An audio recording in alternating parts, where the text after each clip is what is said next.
আজি মিচিং জনগোষ্ঠীয় লোকসকলৰ কৃষিভিত্তিক উৎসৱ আলি আই লৃগাং। ৰাজ্যৰ অন্যান্য প্ৰান্তৰ লগতে শিৱসাগৰতো উলহ মালহেৰে উদযাপন কৰা হৈছে মিচিং জনগোষ্ঠীয় লোকসকলৰ উৎসৱ আলি আই লৃগাং। শিৱসাগৰতো আলি আই লৃগাং উপলক্ষে মিচিং জনগোষ্ঠীয় লোকসকলৰ মাজত ব্যাপক উৎসাহ পৰিলক্ষিত হৈছে। শিৱসাগৰ নগৰৰ সমীপৰ কাংকান নগৰতো মিচিং জনগোষ্ঠীয় লোকসকলে আলি আই লৃগাং উদযাপন কৰা দেখিবলৈ পোৱা গৈছে। শিৱসাগৰ কাংকান নগৰৰ মুৰংঘৰ চৌহদত পুৱাৰে পৰা উদযাপন কৰা হৈছে আলি আই লৃগাং। এই উপলক্ষে পুৱা মাংগলিক কাৰ্যসূচীৰ ৰূপায়ণৰ পিছতে ঐনিতম গোমৰাগ নৃত্যৰে মুখৰিত হৈ পৰে পৰিৱেশ। শিৱসাগৰ নগৰৰ ইয়াৰ কাষৰীয়া অঞ্চলত বাস কৰা মিচিং জনগোষ্ঠীয় একত্ৰিত হৈ কেন্দ্ৰীয়ভাৱে উদযাপন কৰে আলি আই লৃগাং। শিৱসাগৰৰ পৰা ৰজনীকান্ত পাংগিঙৰ report, Pratidin live Assam.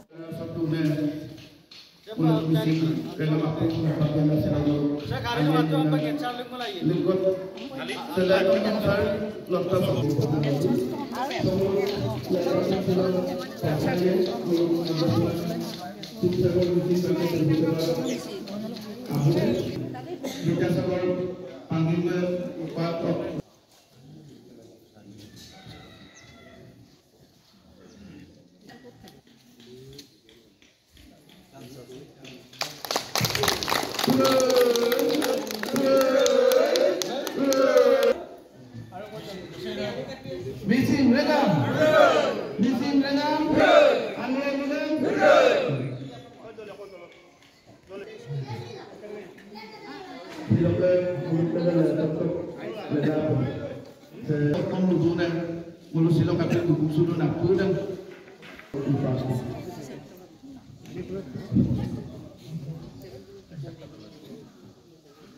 Manggasenam Sipsaga Modia Rasa Bunda dalam akun Alia Bisa di Bolu Dokter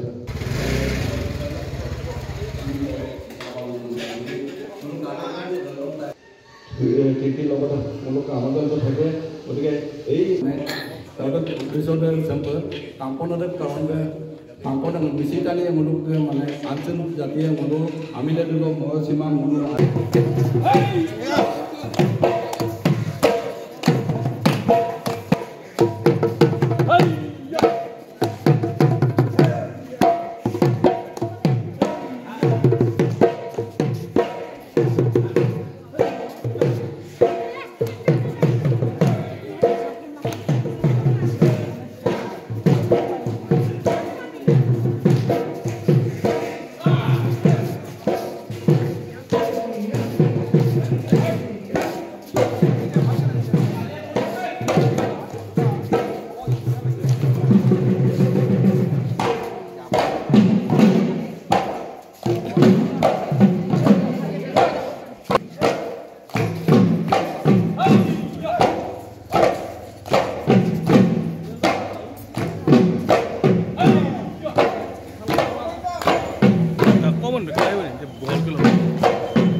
বৃহত্তৰ অসমীয়া জাতিৰ অন্যতম জনগোষ্ঠী মিচিংসকলৰ কৃষিভিত্তিক উৎসৱ আলি আই লৃগাঙৰ শুভ মুহূৰ্তত আমি এই চেনেলৰ সকলো দৰ্শকক আৰু অসমবাসীক আমি ওলগ জনাইছোঁ যাতে আমাৰ সমাজখনত সঁচা অৰ্থত ঐক্য সংগতি শান্তি আৰু প্ৰগতি সুদৃঢ় হওক।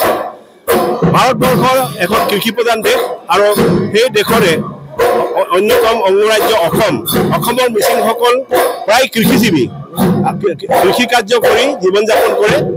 আজি সেইকাৰণে কৃষি প্ৰধান দেশৰ নাগৰিক হিচাপে আমাৰ মিচিংসকলে কৃষি কাৰ্যক আন্তৰিকতাৰে লয়। কিন্তু বৰ্তমান পৰিৱৰ্তনৰ ধাম কমিয়াত কিছু কৃষি কাৰ্য প্ৰায় হ্ৰাস পোৱা যেন লাগে। অকল আমি প্ৰতীকীটো মানে কৰা হয়, কিন্তু টাউনত কোনো মাটি বাৰী নাই, সেইকাৰণে আমি টাউনত প্ৰতীকীটো আমি কৰোঁ আলি আই লৃগাঙত প্ৰতীকী। কিন্তু গাঁৱত যেনেধৰণৰ কৃষি হ'ব লাগে আজি হ্ৰাস পোৱা যেন দেখা যায়, যাৰ কাৰণে আমাৰ নিৰীহ লোকৰ জল জংঘল কৃষিভূমি অসুৰক্ষিত যেন দেখা যায়।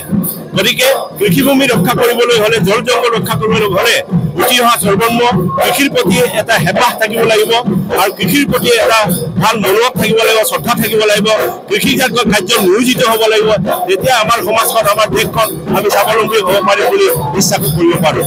এই হেঁপাহতে সমূহ দৰ্শকক আমি নিউজ চেনেলৰ যোগেদি আমি শুভেচ্ছা জনাইছোঁ আৰু যিসকল সাংবাদিক বন্ধু আমাক সদায় সহযোগ কৰি থাকে সেইসকলৰ উত্তৰ কামনা কৰিছোঁ। ধন্যবাদ।